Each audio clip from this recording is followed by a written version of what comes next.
Wealthy people play to win. They're on the abundance offensive to make as much money, and they're focusing on growth instead of attrition. Oh, is that the right word? I don't know. Are they feeding and fertilizing your growth, or are they a weed killer? You know, which, that was pretty good, right? Just came up with that on a whim. I like that. Hey guys, I'm actually coming to you in the middle of my commercial empire event. That's my 3-day training on how I educate people on how to scale into buying and holding apartment buildings. And I just had a discussion panel with a few folks, a lot of engagement with the crowd and all this kind of stuff. And one of the main topics that came up was the difference in mindset between wealthy people and poor people. You don't become wealthy by accident. And really, you don't become poor by accident. It's based on a series of actions, inactions, reactions, and thought philosophies that you adopt and encompass in your life. So I'm going to go over 17 different elements that I took notes on or wrote down, differentials between wealthy people and poor people. Let's dive in.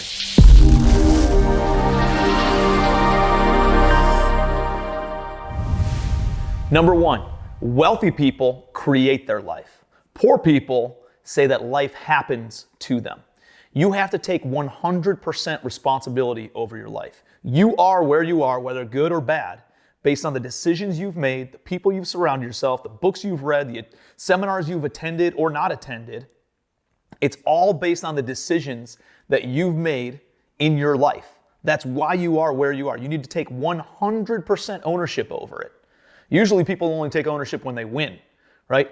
Successful people, wealthy people take ownership whether they win or lose. So number one, take ownership over your life. You are 100% responsible for it. Number two, wealthy people play the game of money to win. Poor people play the game of money not to lose. Growing up, you might have heard some of the same things that I did, right? Close the door, you're letting hot air out. Are you paying the electric bill? Are you paying the gas bill? You know, you guys ever heard of that kind of stuff? That's playing conservatively to save money, to reduce expenses as much as possible, and more of a scarcity mindset. Versus wealthy people play the game of money on the offensive side of things. They know that wealth is abundant. There is no limit to how much money you can make. You can always, if you deplete your bank account, you can always refill it. Every single month, every single day, every single year, there is no limit to how much wealth that you can create. Wealthy people are on the financial abundance offensive. They're trying to make as much money as humanly possible, whereas poor people are just trying to save and conserve and think there's a finite amount of money and wealth out there. Number three, poor people want to be rich. Wealthy people are committed to being rich. They draw a line in the sand. There is no question of whether or not they're going to make it. They're going to make it happen. It kind of goes back to that taking responsibility piece, but really taking it and running with it. Poor people say, hey, it'd be nice to be rich. Let me go play the lottery, thinking it's somebody else's responsibility to make that happen. No, wealthy people are committed to being rich. And they're so committed, they're thinking about it, they're obsessing about it all the time. Everything that they do revolves around success, building wealth, developing their relationships, dialing in their health, all those different kinds of things, because they're committed to achieving at the highest level. Number four, wealthy people think big.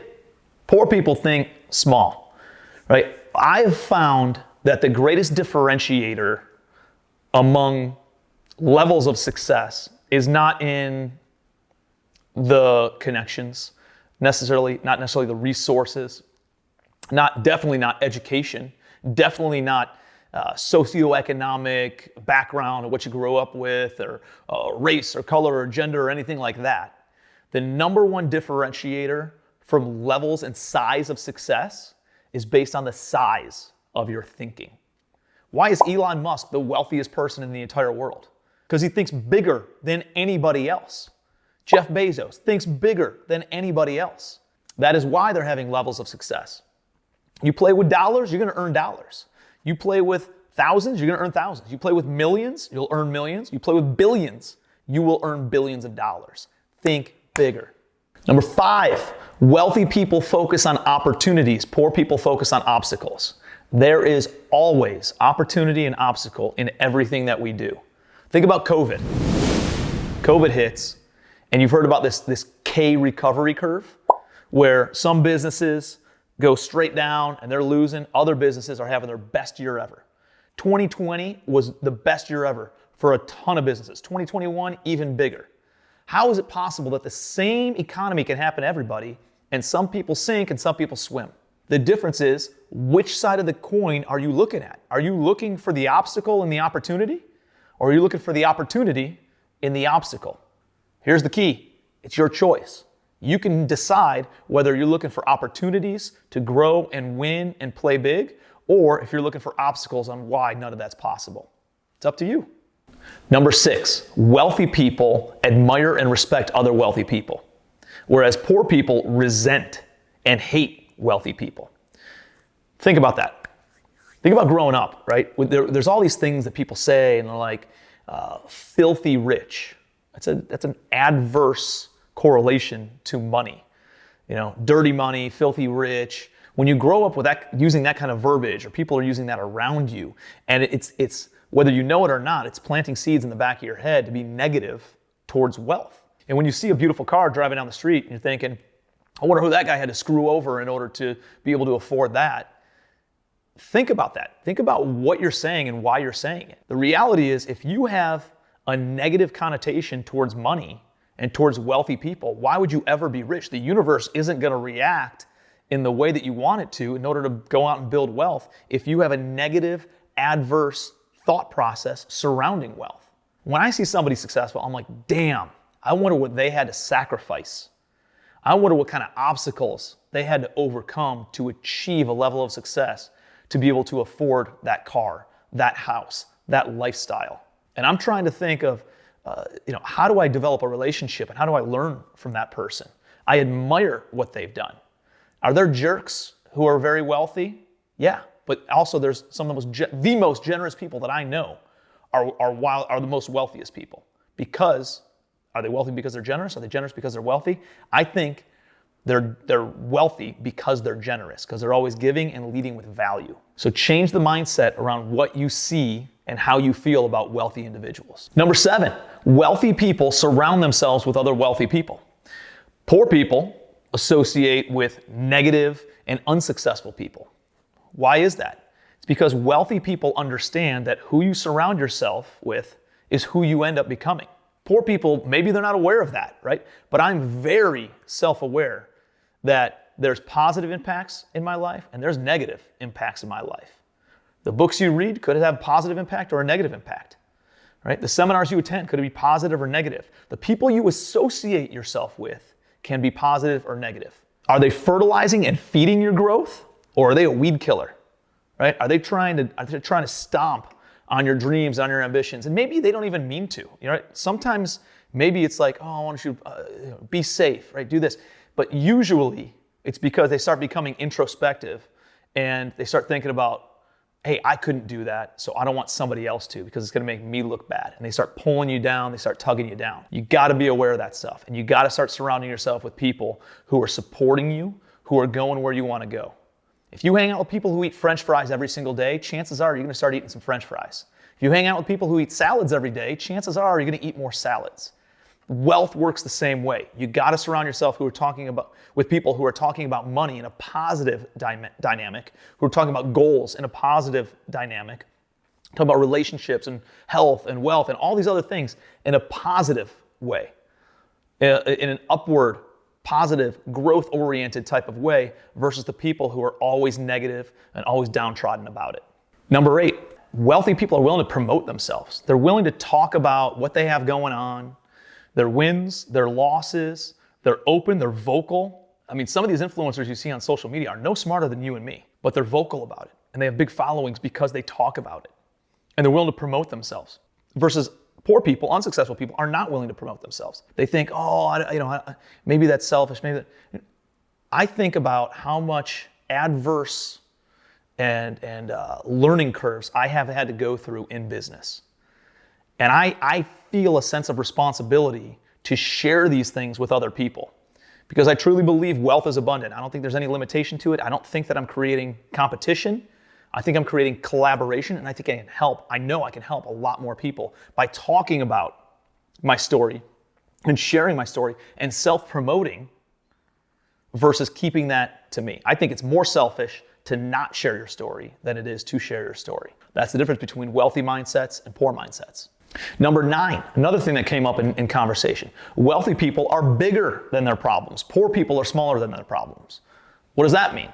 That means when a poor person sees a problem, they curl up in the corner and go cry about it, about how difficult life is and how difficult things can be for them. Successful people roll up their sleeves and they say, I'm going to overcome this. This is a test. The universe is testing me to see how bad do I want the goal, the achievement on the other side of this obstacle. And they're willing to overcome and be bigger than the problems that they face. Number 10, wealthy people are great receivers. Poor people are bad receivers.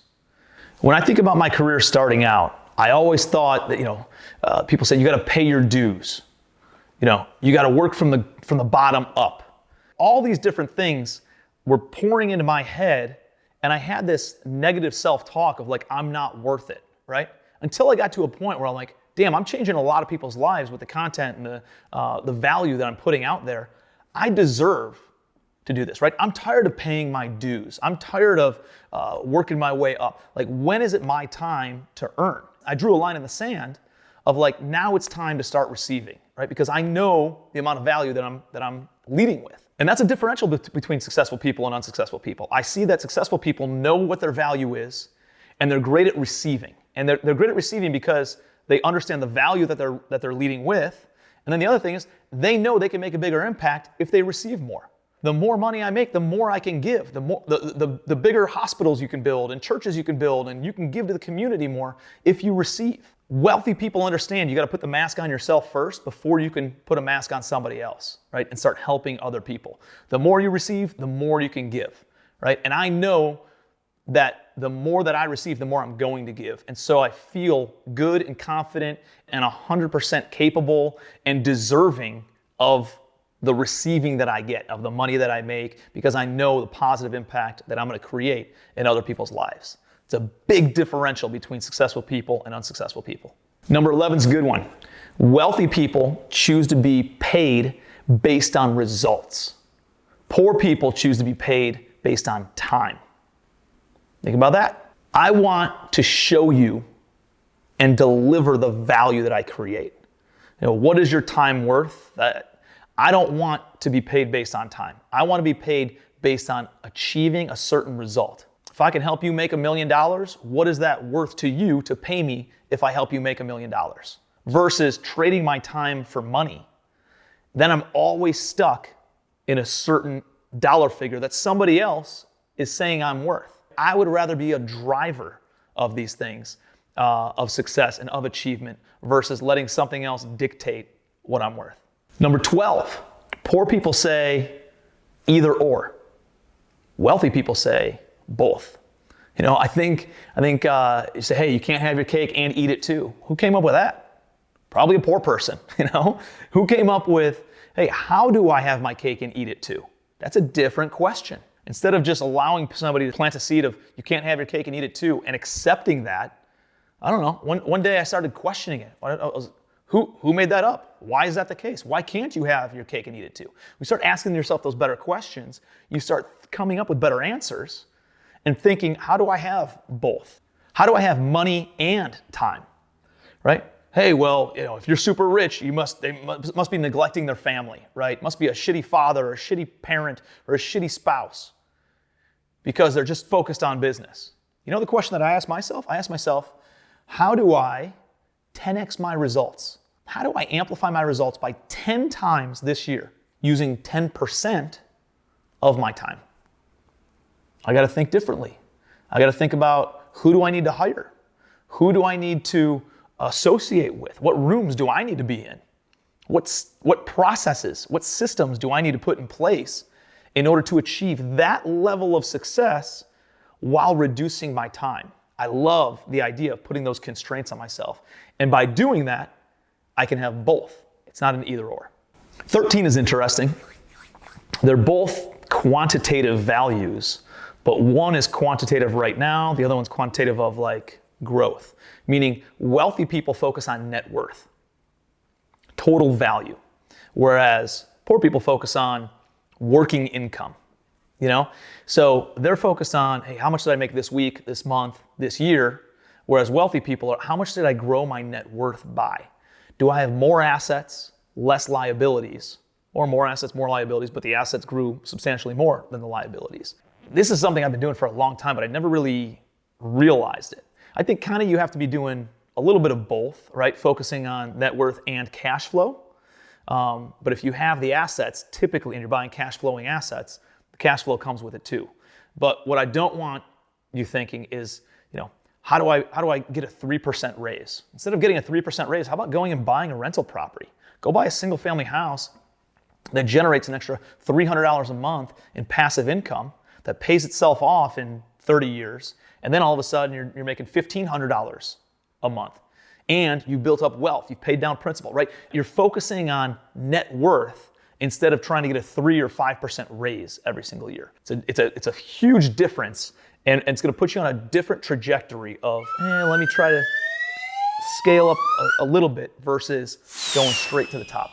Number 14, wealthy people manage their money well. They are good stewards of capital. Poor people do not, right? I mean, it's kind of makes sense, right? We're talking about wealthy versus not wealthy. And the quantitative element of that is how much money do you have? And so you would think that poor people don't manage their money well and wealthy people do. And that's a huge differentiator. It kind of goes back to, if you never read Rich Dad, Poor Dad, you should. And they talk about assets versus liabilities. An asset is something that puts money in your pocket. A liability is something that takes money out. When I was broke in 2012, I spent a lot of money on liabilities. All right, I bought a Mercedes, took money out of my pocket. I went on expensive vacations, took money out of my pocket. I joined private clubs, took money out of my pocket. And I went broke because I was not a good manager of my money. I was not a good steward of capital. I didn't respect what money could do. After I went broke, I became a better steward of capital, a better steward of my money. I became more respectful of my money, almost to a point where I obsess over only buying assets. And so I will not buy a liability unless I have an asset that produces enough income to then pay for that liability. Otherwise, it doesn't happen. That is what good money managers will do. Number 15, poor people work hard for money. Wealthy people have money work hard for them. Think about, so first of all, hard work is one of those things where I know, everybody touts it, everybody, pats you on the back if you're a hard worker. But I think about Christmas Vacation. Have you guys ever seen Christmas Vacation? You know the part where Clark Griswold is, he invites the whole family out onto the front lawn because he just finished decorating the house with all these Christmas lights. And he's like, drum roll, please, right? And he takes the 2 chords and he goes like this to turn on all the Christmas lights. And then it doesn't work.